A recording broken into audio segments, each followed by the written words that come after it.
Olá, iniciando mais um programa Pode Cuidar, uma iniciativa da Unimed Maranhão do Sul. Como sempre, trazemos grandes convidados e hoje temos dois experts em medicina aqui e em história também, que a gente sempre gosta das belas histórias, viu, doutor Antônio Alberto? Bom dia. Certo. Bom dia. Doutor Antônio Alberto, nefrologista dos mais habilitados da cidade, um inovador. Chegou aqui em Imperatriz há quantos anos, doutor Antônio Alberto? Então, Antônio Alberto, nefrologista, cheguei em Imperatriz no dia 4 de julho de 1992. Quando eu terminei a residência no Rio de Janeiro, eu me formei pela Universidade Federal do Maranhão, eu fui para o Rio de Janeiro fazer a residência em nefrologia e retornei para São Luís. Mas, em 1990, os meus amigos gaúchos, que é o Paulo Zitlau e o Anel... Que são sócios até hoje. Que são sócios até hoje, vieram para a Imperatriz e, então, me descobriram lá em São Luís e me convidaram para vir ser sócio deles aqui em Imperatriz. E foi quando eu cheguei para iniciar a nefrologia aqui em Imperatriz. Doutor Antônio Alberto, sempre que a gente conversa...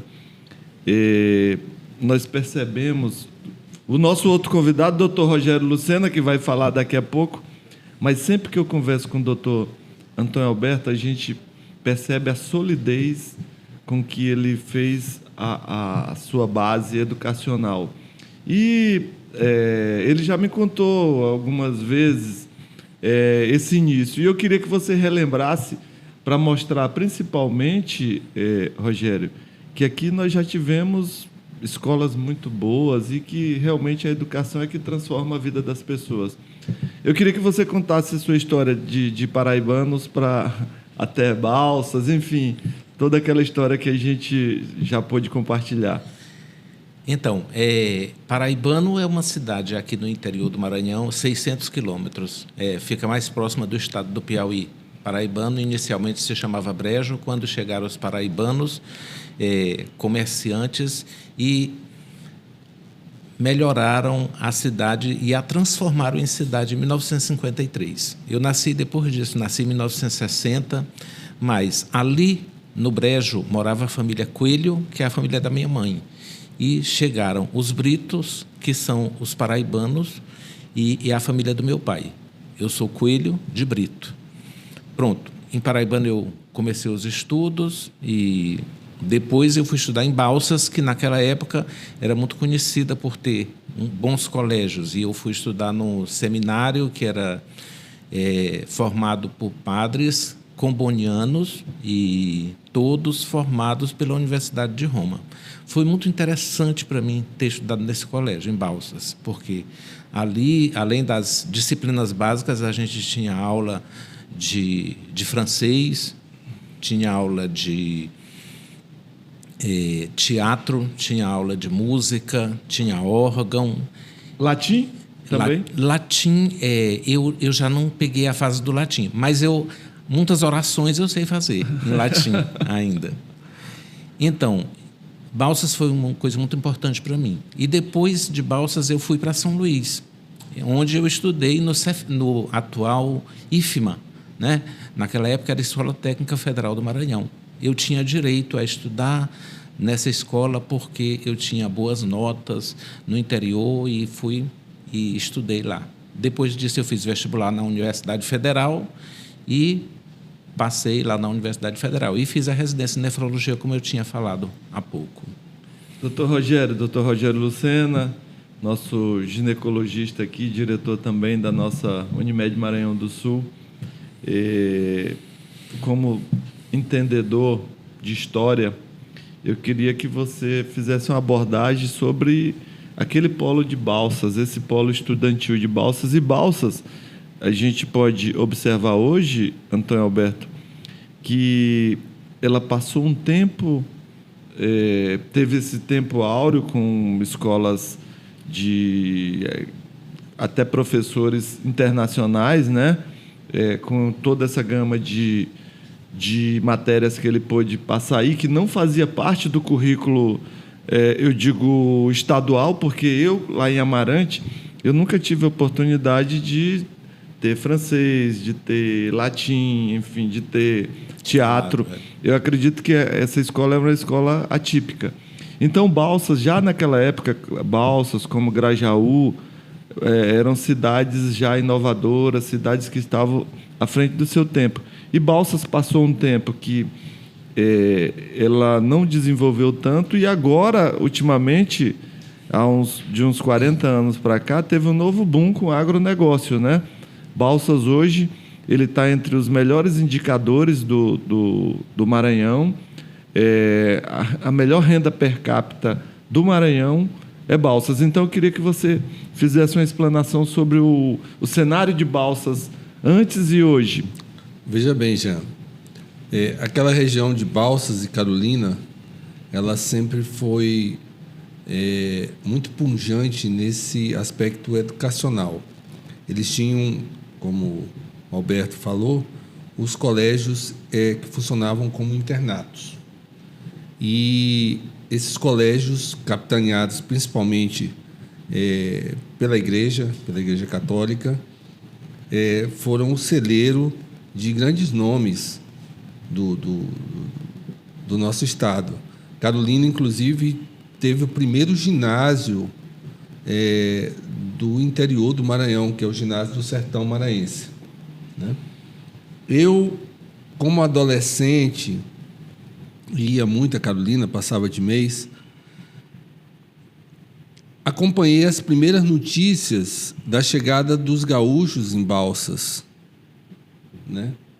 E foi a partir dessas plantações de soja que Balsas se transformou no que a gente conhece hoje, que talvez já seja o terceiro PIB do estado. Já é o terceiro PIB do estado. E chegando próximo de Imperatriz. E a nossa cooperativa, ela tem uma presença forte hoje em Balsas, né? Foi muito importante essa manutenção, essa resiliência da nossa cooperativa em Balsas. Sem dúvida. Nós, assim que assumimos, a gente tem que fazer, a gente teve que...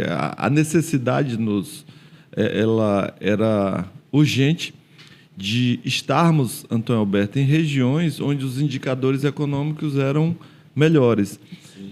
No Maranhão, nós temos como PIB principal São Luís, que hoje está em torno de 33, 34. Imperatriz, que dá aí em torno de 10 bi. E Balsas, que já está no nosso encalço, já chegando em 9. Então, Balsas, há 5, 6 anos, o PIB era 2,5. Então, observe o tanto que vem avançando. E o tanto que nós paramos no tempo. A Imperatriz teve um grande boom com a indústria de celulose que chegou. O PIB estava em torno de 3 bilhões. Depois dessa indústria de celulose, ele rapidamente chegou a 8,5. E agora a progressão ela é muito lenta. Observando isso, nós planejamos estrategicamente, porque todo produto ele tem que buscar consumo, quem tem renda para consumir. Então, nós expandimos a Unimed Maranhão do Sul para onde tinha renda, aqui onde tem renda no sul do estado, nessa região toda que faz parte da nossa área de abrangência, Balsas e Açailândia, que é outra cidade também com bastante potencial. E estamos muito felizes com nossa unidade lá, com a nossa evolução no mercado. Estamos tendo bastante resultado. A gente acredita que aquela região, muito em breve, a gente tinha grande dificuldade, os obstáculos são tamanhos, né? Porque Balsas, quando nós chegamos, o número de médicos era muito limitado. A imagem do Maranhão ainda não é uma imagem que atrai, né? Nós temos a pior renda do país, né? Hoje, quando a gente vai olhar a renda do Maranhão, nós sempre estamos ali alternando entre o último e o penúltimo, mas nós temos, Antônio Alberto, uma região que você bem conhece, que é uma região com potencial enorme.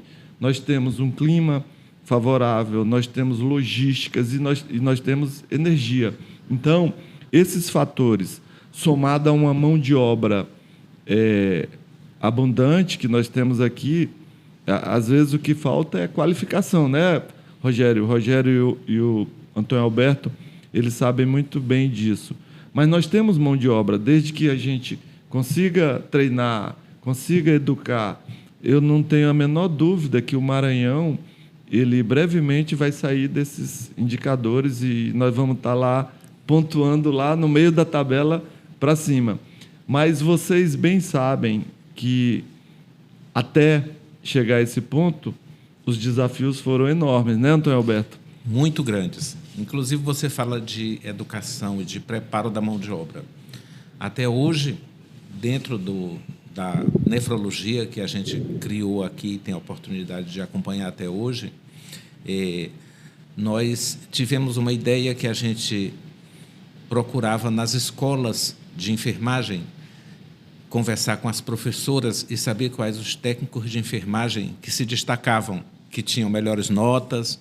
Esses técnicos a gente levava para dentro da nossa clínica, assinava a carteira e fazia um treinamento durante 6 meses para aprender a fazer o tratamento de hemodiálise. No final de 6 meses, a gente faz as provas, né, e adequa o salário que a gente, quando contrata como, digamos assim, como aprendiz, com o salário da categoria, né?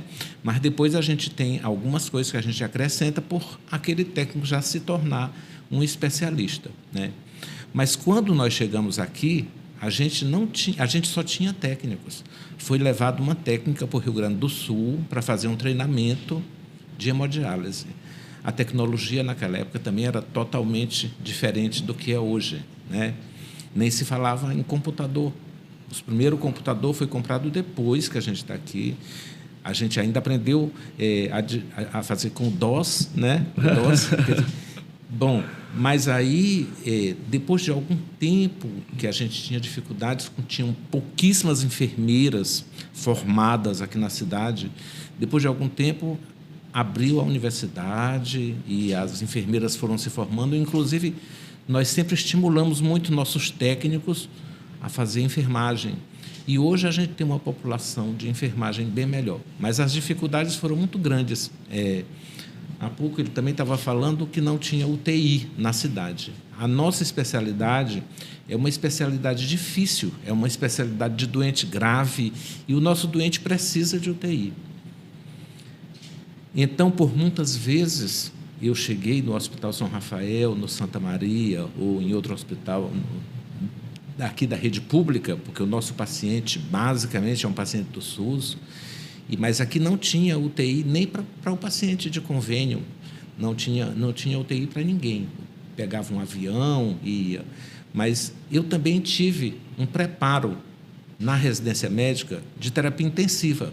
Então, quando eu cheguei aqui, eu era um dos médicos que sabia entubar um paciente, sabia botar no respirador, e, às vezes, além de nefrologista, eu tinha que ser intensivista, e, às vezes, eu tinha que dormir com o paciente, como ele estava falando há pouco, porque eu tinha que ficar observando a respiração, tinha que ficar observando se o paciente estava respondendo bem, enquanto dialisava, certo? Você observou aí, Rogério, dormir ao lado do paciente... Isso é compromisso com o paciente. Eu fiz muito isso. Eu vou pegar o teu gancho do Paulo. O Paulo entrou na nossa imobiliária em 1983, procurando um local para botar uma clínica de nefrologia. 1983. 83 é a fundação da Unimed.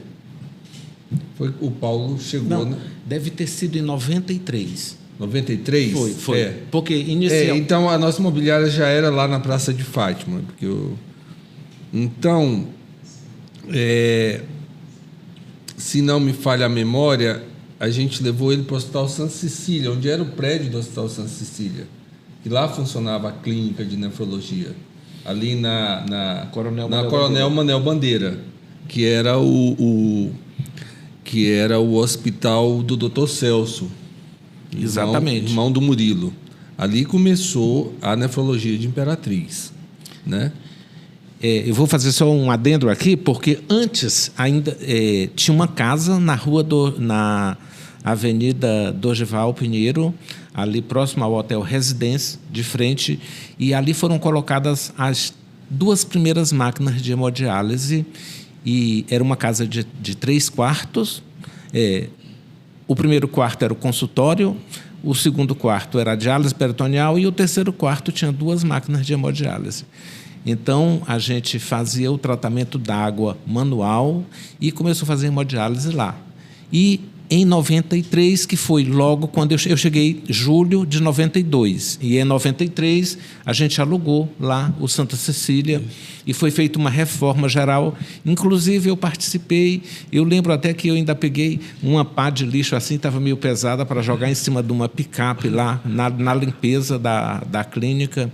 Mas aí a gente construiu e lá nós já compramos um sistema mais eficiente de tratamento d'água. Inclusive, tivemos muitos apuros, porque nessa época surgiu em Caruaru, no Pernambuco, morreram 50 pacientes devido a tratamento de água de hemodiálise. Aqui, graças a Deus, nós não perdemos nenhum paciente e, na época, eu participei de um congresso e foi quando surgiu o tratamento de osmose reversa para fazer o tratamento de água para hemodiálise. Eu tenho muito orgulho de dizer que os primeiros tratamentos de osmose reversa que foram importados da Alemanha, no Brasil foi da USP, um da UFRJ e o terceiro foi o de Imperatriz. Olha que aí. A gente trouxe para cá para tirar essa preocupação. Imperatriz sempre na vanguarda. Imperatriz na vanguarda. A gente queria tirar essa preocupação do paciente ter problema com água. Existia o tratamento manual, mas esse tratamento com osmose reversa era muito mais confiável e a gente batalhou para conseguir logo de início e nós fomos dos primeiros centros do Brasil a colocar esse tratamento aqui dentro de Imperatriz. Parabéns, doutor Antônio Alberto. Sempre inovador, sempre saindo à frente, sem dúvida nenhuma. E hoje, como nós estamos hoje em relação a esses grandes centros? Então, na época que eu vim, eu ainda queria colocar isso. Nosso paciente é um paciente grave. Existiu na CAI, que é a Clínica de Acidentados, uma UTI que um médico de São Luís veio, que se chamava Carlos. Esse Carlos foi uma das pessoas que me apresentou para os gaúchos, como nefrologista, para vir. Mas essa UTI ela funcionou por pouco tempo. E depois, juntamente com a chegada do doutor Antônio Dantas, foi que começou a funcionar a primeira UTI particular, que foi no Hospital HC, aqui em Imperatriz, e foi o doutor Dantas e a doutora Jocélia, a esposa dele, que começaram a fazer esse serviço de UTI aqui. A nefrologia estava associada, né, nesse caso. Bom, uma coisa importante, desde quando eu cheguei, eu comecei a participar da Unimed, na época o presidente era o Peixoto, e eu sou aqui do grupo dessa cooperativa e tenho muito orgulho disso. Na atualidade, além da diálise, do transplante, que nós tivemos a oportunidade de fazer transplante em Imperatriz, porque para fazer transplante a gente depende de um apoio político. Nós tivemos essa oportunidade em 2013. Em 2013 foram realizados 5 transplantes que foram totalmente, digamos, de sucesso com a equipe de transplante da nefrologia, da urologia e da cirurgia vascular lá no Hospital Santa Mônica. Doutor Dantas, doutor Elandro, Stuart, todo mundo participou e esses pacientes foram transplantados. Mas depois foi colocado no estado do Maranhão que os transplantes seriam feitos em São Luís e a gente teria que encaminhar esses pacientes para lá. Atualmente, com a abertura desses novos hospitais aqui em Imperatriz, a gente está batalhando novamente para ter o transplante em Imperatriz, porque é uma parte da nefrologia muito importante. E, afora isso, nós temos quase 600 pacientes fazendo hemodiálise. Durante a minha história aqui, que hoje, agora em julho, vai fazer 34 anos, nós éramos o único centro da região. Então, depois abriu Araguaína, depois eu mesmo fiz um centro em Marabá, com outros colegas. E agora nós temos vários centros aqui perto da gente. Mas, mesmo assim, Imperatriz ainda faz quase 600 pacientes dialisam aqui em Imperatriz em 2 clínicas, que são as clínicas que a gente participa. E dentro da diálise, a novidade maior que nós temos atualmente é a HDF. Seria uma hemodiálise melhor executada por causa da tecnologia das máquinas de hemodiálise, e foi idealizada. É uma diálise que é muito melhor para o paciente, que traz menos complicações, e o paciente tem uma mortalidade diminuída, tem as internações diminuídas, e chama hemodiafiltração, e as 2 clínicas de Imperatriz já estão fazendo hemodiafiltração.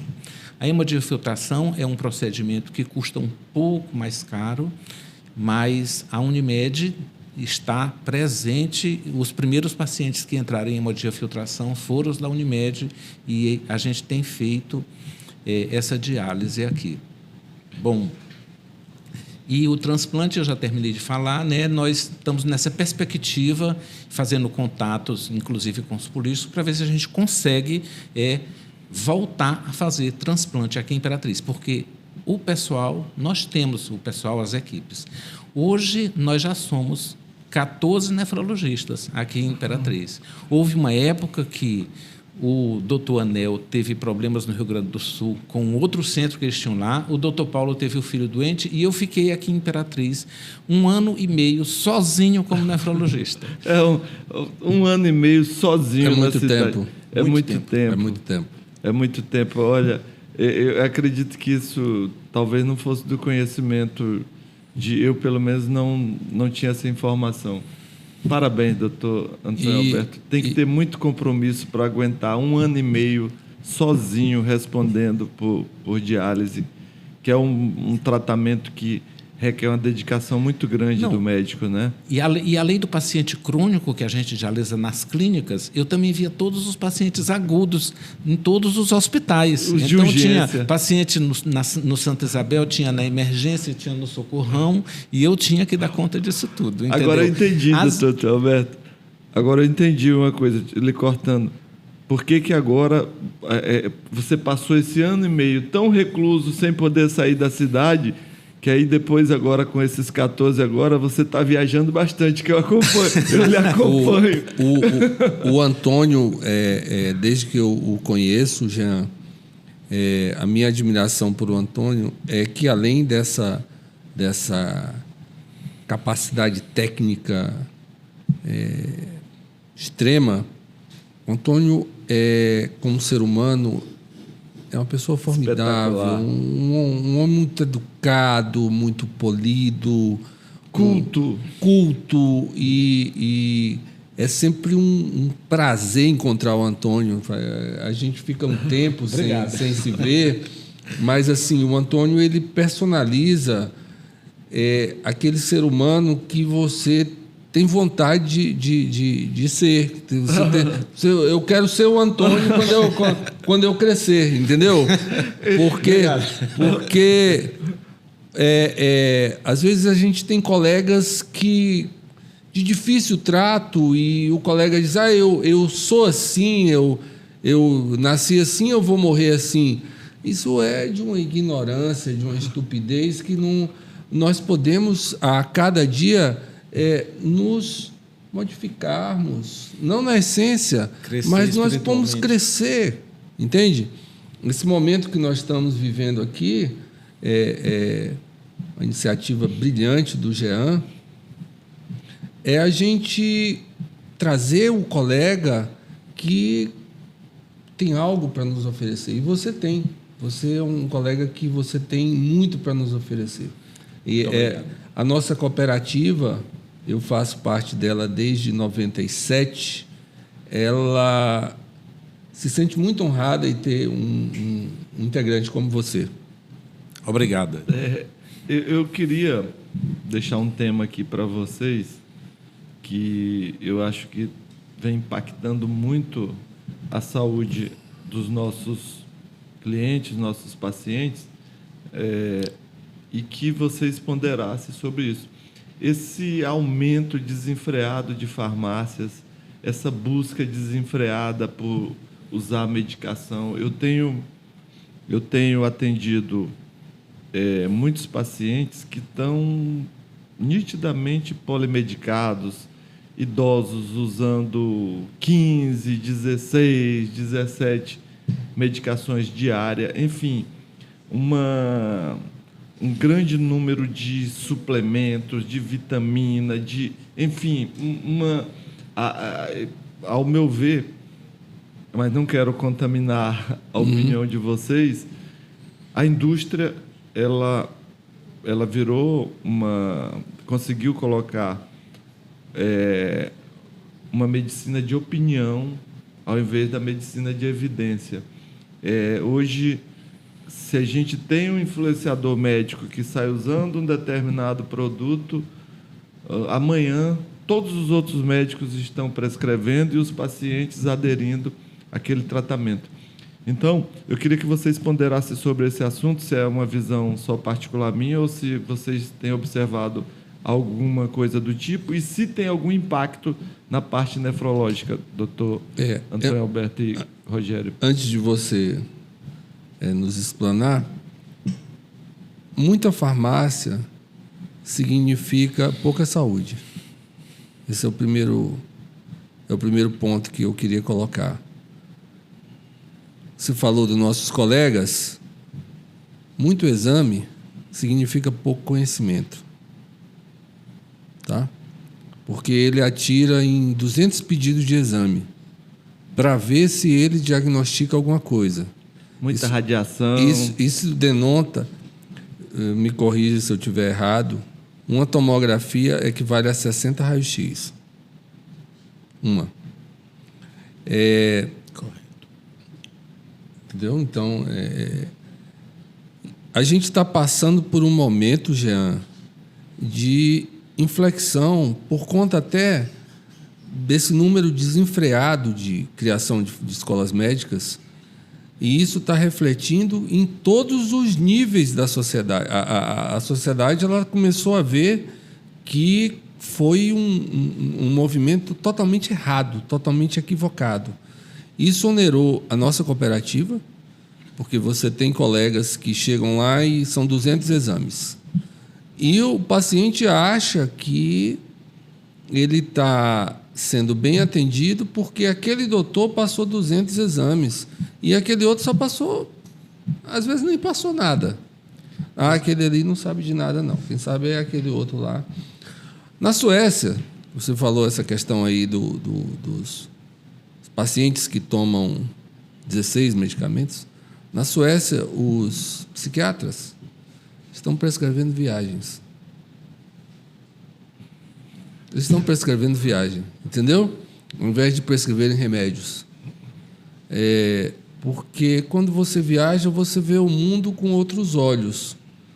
E você acaba vendo que o que você achava que era um problema lá onde você estava, quando você vê a imensidão do mundo e as oportunidades e perspectivas, aquilo que você tinha lá não era nada, né? Então, tomara que um dia a gente chegue nessa prescrição. Só, olha, em vez de um antidepressivo, eu vou te passar uma viagem. Uma conversa com os amigos. Uma conversa com os amigos não tem preço, né? Exatamente. Bom, e eu estava falando até agora da parte de tratamento em nefrologia, mas eu vou aproveitar essa deixa para falar em profilaxia em nefrologia. Depois de amanhã, dia 12, é o Dia Internacional do Rim. E muita gente não sabe para que serve o rim. Essa é a grande verdade. Assim como muita gente não sabia o que era nefrologia quando eu cheguei aqui em Imperatriz, o pessoal nem sabia o que era a especialidade. Bom, mas se você sabe, a gente se alimenta e absorve no intestino as substâncias que são processadas no fígado, você utiliza a energia necessária, mas de cada coisa que você come, sobra alguma coisa que não vai servir, que vai sair pelas fezes e depois que passa para o sangue vai ser filtrado no rim. E o rim é uma máquina espetacular, porque ele tira toda a sujeira do seu sangue. Bom, o rim se você pensar, qualquer tipo, quase, digamos assim, 80% dos medicamentos que você toma também vão precisar ser eliminados pelos rins. E existem medicamentos que são altamente nefrotóxicos, e eu não estou falando de nenhum medicamento que se usa em terapia de câncer, eu estou falando de anti-inflamatórios não hormonais, que eu acho que são o carro-chefe da prevenção. É comum se ver no nosso país que não existem ainda muitas leis em relação a anti-inflamatórios, até de recente, que é em relação a antibióticos, mas os anti-inflamatórios não hormonais, eles podem, quando usados indevidamente, quando não são prescritos por um médico criterioso, eles podem causar muitos problemas, inclusive insuficiência renal aguda. Eu já vi pacientes tomando 3 injeções de diclofenaco, na minha experiência clínica, e desenvolvendo insuficiência renal aguda, necessitando de diálise. Muitas vezes porque estava associado com outros medicamentos, e as pessoas parece que elas não querem nunca cuidar do corpo para se prevenir das doenças, mas elas estão sempre querendo um remédio que sirva para qualquer coisa. E depois veio essa indústria de suplementos, né? A nutrição, eu respeito muito a nutrição. A nutrição é uma coisa, digamos assim, importantíssima para a saúde. E você tem que ter um balanço nutricional e você vai ter todas as substâncias que você precisa. Não precisa estar fazendo reposição de quantidades excessivas de proteína, porque você está sobrecarregando ali os seus órgãos para processar e também para eliminar, no caso, os rins. Então, atualmente, você vê que na academia de ginástica, o colega que está fazendo ginástica do lado está prescrevendo um suplemento para outra pessoa, e a outra pessoa acha que, se ela não usar, ela está fora de moda, né? Afora isso, doses excessivas de vitamina D, uma coisa total. Eu conheço a vitamina D desde a residência médica, porque o paciente renal, ele deixa de ter o estímulo de produção de vitamina D. Então, desde essa época, eu conheço a vitamina D3, e o doente renal crônico precisa de uma reposição. Mas, assim, normalmente, a pessoa que tem uma vitamina D entre 20 e 40, ela não precisa de reposição, porque ela está recebendo isso pelos alimentos. Mas aí já existem algumas pessoas, um colega que tomou vitamina D na veia porque queria que a vitamina D dele ficasse em 100. E aí todo mundo acha que isso está na moda e tem que fazer isso. E não se lembra que alguém lá dentro de você tem que eliminar todos esses remédios. Então, como nós estamos na semana de prevenção, né, além de dizer para aquelas pessoas que não sabem que têm doença renal, para fazer um exame simples de urina e um exame de creatinina, eu queria dizer para as pessoas que tomam muitos medicamentos que sempre pensassem que esses medicamentos que elas tomam precisam ser eliminados, e você tem 2 rins lá dentro para fazer isso. A verdade é que, para tomar um medicamento, é muito melhor você se consultar com o médico, porque o médico é que sabe exatamente. Inclusive, se fizer mal para o seu rim, você vai ter em quem botar a culpa. Não pode ficar tomando remédio demais, excessivamente, porque remédio não é a cura, jamais será. Excelente explanação, e a gente vai voltar com esse tema agora, depois da mensagem da nossa cooperativa. Bem-vindo ao Hospital Unimed Maranhão do Sul, um espaço construído para cuidar, acolher e estar presente em cada momento que importa. Aqui, cada detalhe é pensado para oferecer segurança, conforto e confiança. Nossa missão é promover um cuidado integrado e de excelência, valorizando a experiência dos pacientes, cooperados e colaboradores. Cuidar vai além do atendimento, é ouvir com atenção, compreender com empatia e agir com responsabilidade. Nossa visão é ser referência em qualidade e segurança, unindo qualidade técnica, inovação, sustentabilidade e segurança em cada processo. Acreditamos que resultados consistentes nascem do trabalho em equipe e do compromisso diário com a vida. Nossos valores se refletem em cada atitude: respeito, transparência, cooperação, humanização e excelência. Hospital Unimed Maranhão do Sul, cuidar é a nossa essência. De volta com o programa, com o nosso programa, né, doutor Antônio Alberto? Pode cuidar. Um oferecimento Unimed Maranhão do Sul, nossa cooperativa aqui, 2 grandes cooperados. E a gente, aqui em off, estava conversando sobre Imperatriz, empreendimentos, como o cenário de Imperatriz há 40, 50 anos, e surgiram belas histórias. E eu queria que o doutor Rogério relembrasse algumas aqui dos empreendedores nossos aqui, principalmente nesse ramo de combustível.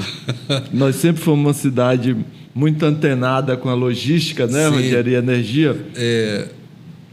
Então você quer que eu conte a história que eu estava contando anteriormente? A história, porque na verdade o melhor aqui foi quando a gente desligou as câmeras, né?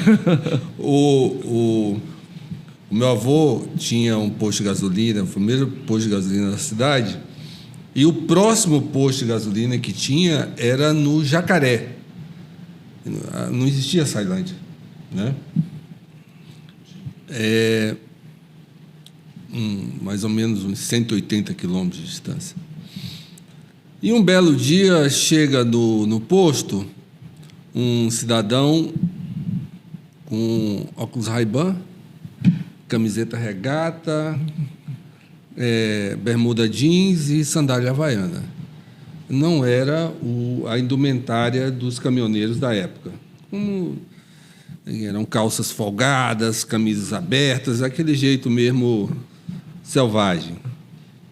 E ele estacionou o caminhão no pátio do posto e disse: "Ô, bombeiro, enche aí o tanque do caminhão." Mas só que ele tinha estacionado a uns 100 metros de distância, né? Então o bombeiro disse: "Não dá não, moço. Tá longe." Tá longe.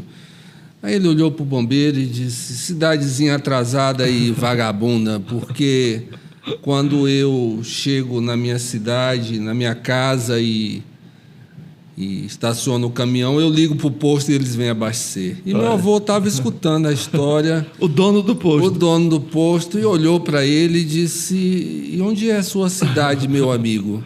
E ele deu um nome de uma cidade do interior do Ceará, que eu não sei declinar agora. E meu avô, de bate-pronto, disse para ele: "Terra de Corno."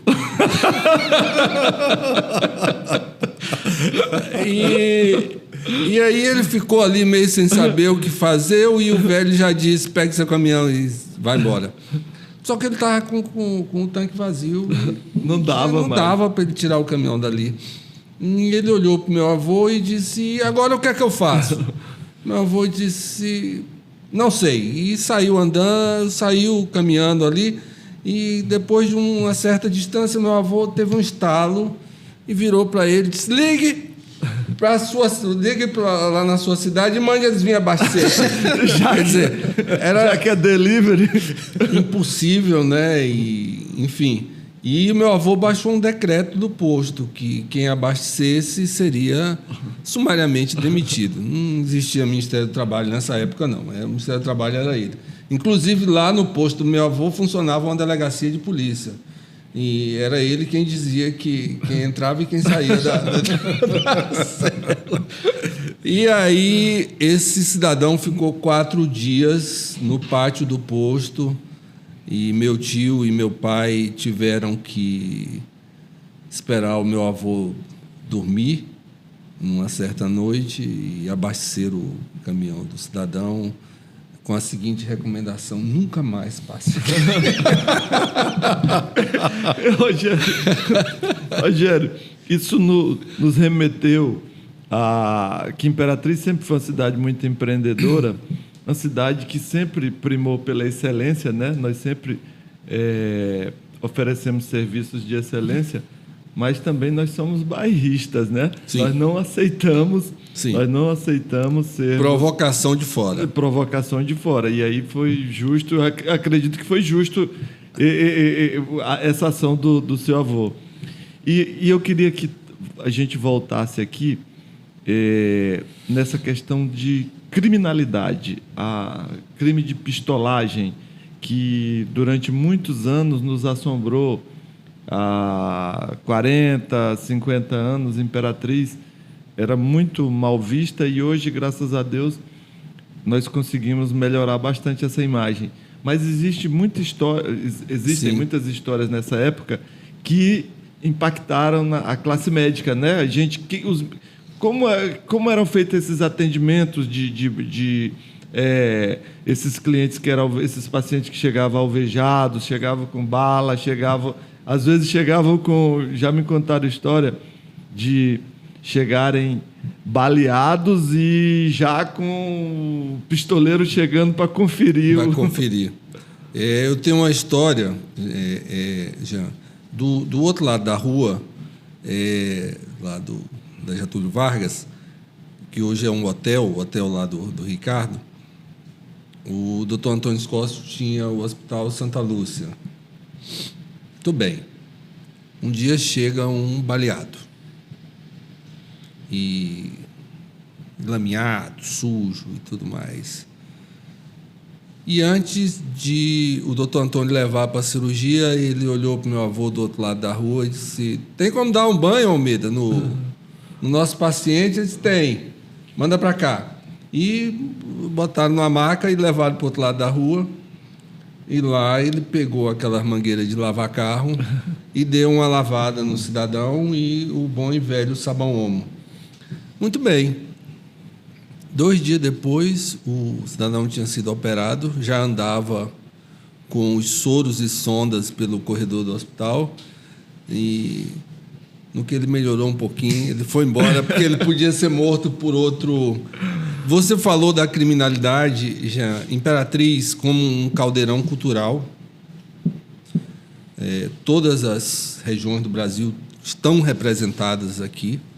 Então, quando você tem um caldeirão cultural desse, você tem conflitos.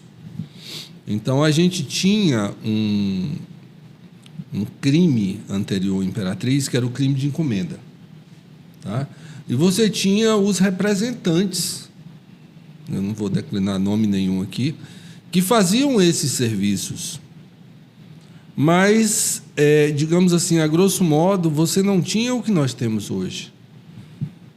Os crimes de facção que atingem indiscriminadamente qualquer um de nós aqui dentro dessa sala, né? Infelizmente, a gente está tendo que conviver com isso diuturnamente.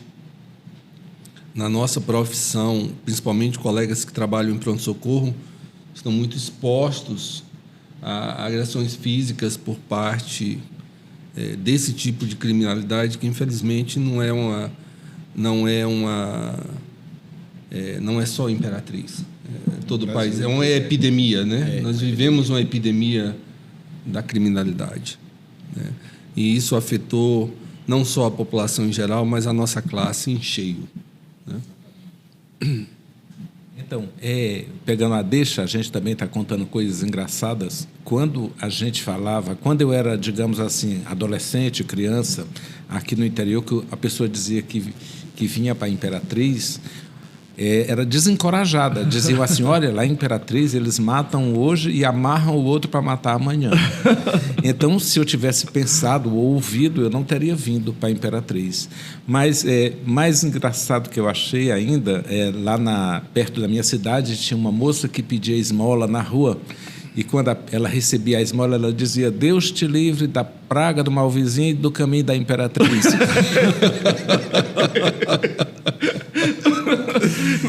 Imagina, se eu tivesse ouvido, eu não estaria aqui, não teria feito minha vida aqui e minha realização profissional. Melhoramos demais, né, Rogério e doutor Alberto? Melhoramos demais. Hoje já temos uma imagem muito consolidada, uma imagem que nos coloca, na verdade, à frente de grandes outras cidades.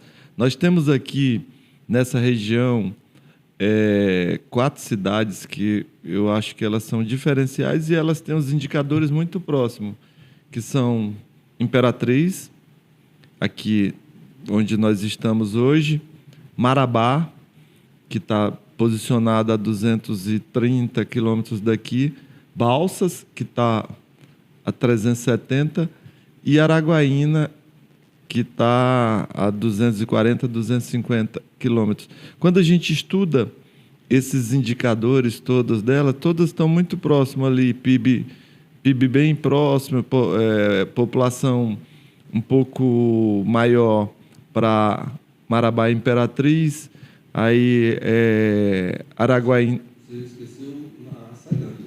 Açailândia. É porque a Açailândia Ainda tem uma população ainda um pouco menor. tem uma população um pouco menor e o PIB ainda é um pouco abaixo dessas outras. Quando a gente considera Marabá e Imperatriz, elas têm um PIB muito próximo ali, por volta de 10 bilhões. Aí você vai para Balsas, já chegando em 9, e você vai para Araguaína, já também próximo dos 9, 8 e pouco. Então, e todos eles com população e características muito típicas. Tanto é que as empresas dessas regiões, elas são muito comuns a ter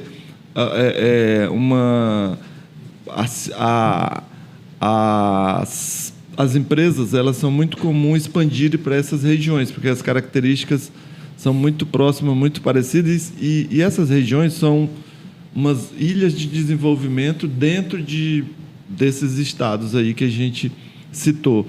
Mas, mesmo com essa concorrência que existe entre essas outras 3 cidades, Imperatriz sempre tem saído à frente, sempre tem inovado, sempre tem atraído tanto pessoas que saem do sul do país para morar e dedicar sua vida aqui e transformar a vida de outras pessoas. Nós fomos muito beneficiados, eu diria, Rogério, com a vinda há um tempo atrás, muitos mineiros nessa região, trazendo uma cultura de exigência maior. Depois, Balsas foi muito beneficiado com gaúchos, enfim, pessoas do sul do país. Você vai em Balsas hoje, eu não sei se vocês tiveram a oportunidade de ir há pouco tempo lá, Antônio Alberto. Você fica num hotel e, por mais simples que ele seja, o grau de serviço é de uma excelência espetacular. Então, isso vai muito da exigência de da população. Nós temos os colaboradores lá, tanto nosso quanto de outras empresas, a gente observa que são bastante treinados, que eles estão compromissados com a cultura da empresa. E Imperatriz sempre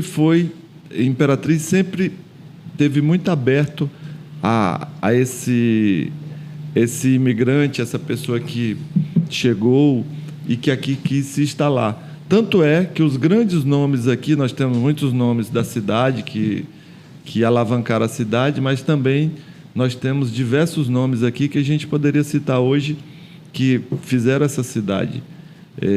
Dr.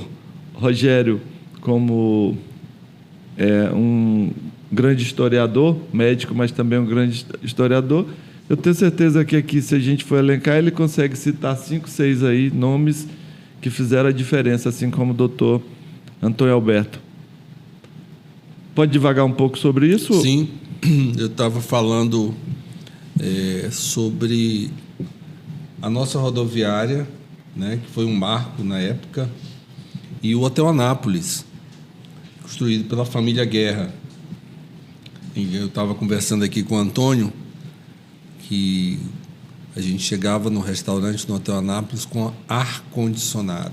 Isso, para nós, era uma cidade quente como Imperatriz, você entrava num ambiente refrigerado.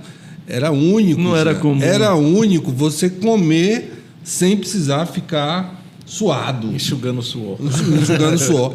E eles tinham uma piscina que, pelas dimensões, a gente achava que era um verdadeiro açude, um lago, alguma coisa assim, muito né? Grande, Você lembra disso? Lembro. Eu tinha a piscina do adulto e a piscina da criança, né?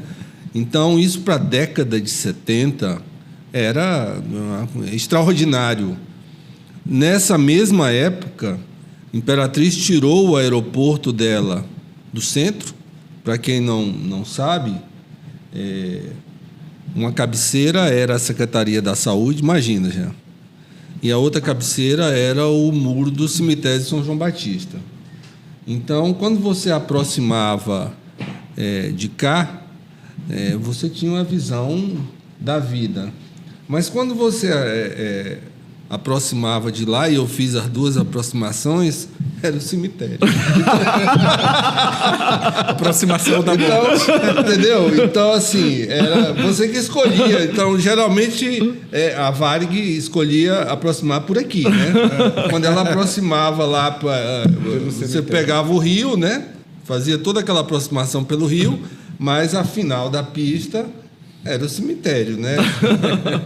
A chance de dar errado aumentava. E quando chovia, formava aquelas lagoas na pista. Imagina o grau de uniformidade da pista. Formava lagoas.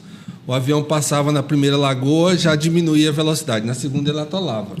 Aí vinha um trator e puxava o avião. É surreal. Essa é a nossa Imperatriz. Eu acho que essas histórias elas merecem ser lembradas. Porque o que nós fomos e o que nós nos tornamos e o que nós temos potencial ainda para nos tornarmos mais ainda. Nós somos uma cidade totalmente diferente em termos de interior do Maranhão. Essa característica é nossa. A gente tem uma característica empreendedora, a gente tem uma característica de nunca desistir.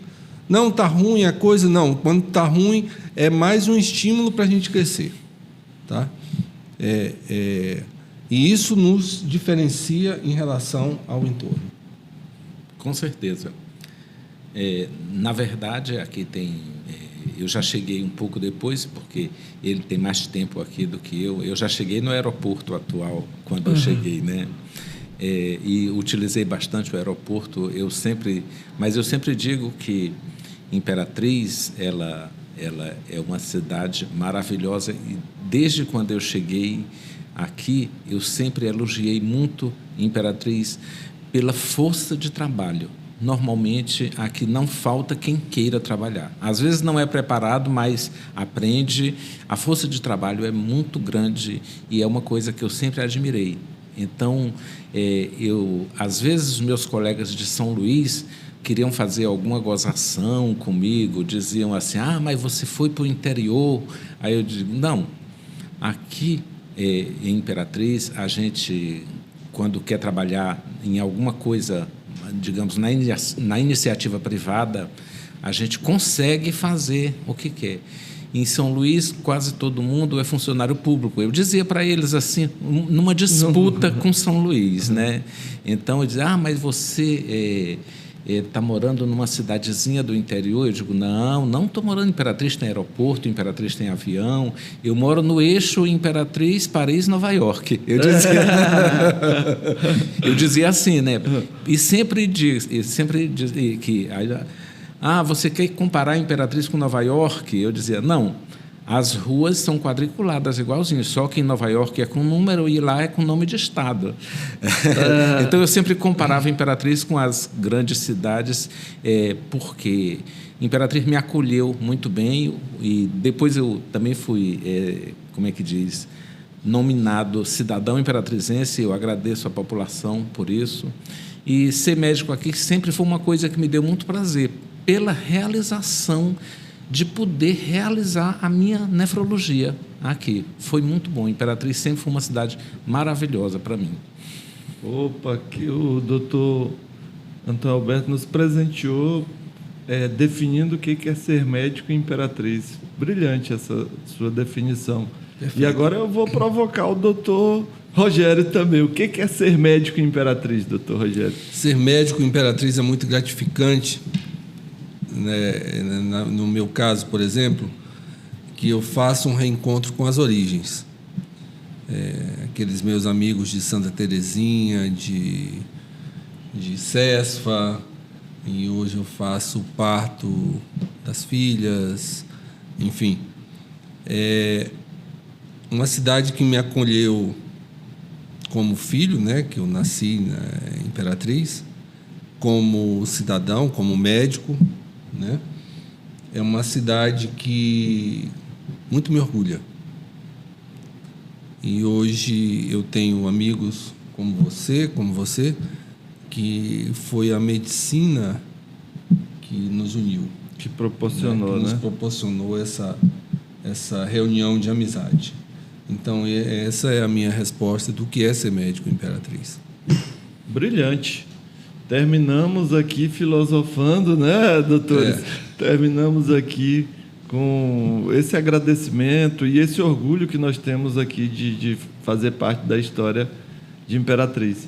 Então, eu queria aqui agradecer a Unimed Maranhão do Sul por estar nos proporcionando esse momento, poder conversar com vocês e relembrar a história, porque ela tem que ser sempre revisitada.